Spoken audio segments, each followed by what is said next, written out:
Marcão, o Pitbull mordeu a bola no campeonato de Salbara.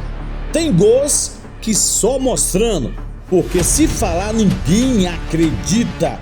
Olha só o que fez o Pitbull Marcão pela semifinal do campeonato de Salbara. Um golaço do meio da avenida, do meio do campo, que deu a classificação ao time do Porto.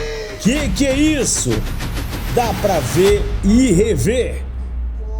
Que pintura do Pitbull Marcão, do meio da avenida. Ele acertou um torpedo, um golaço para entrar pra história.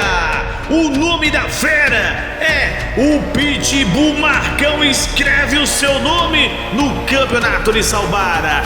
Um golaço!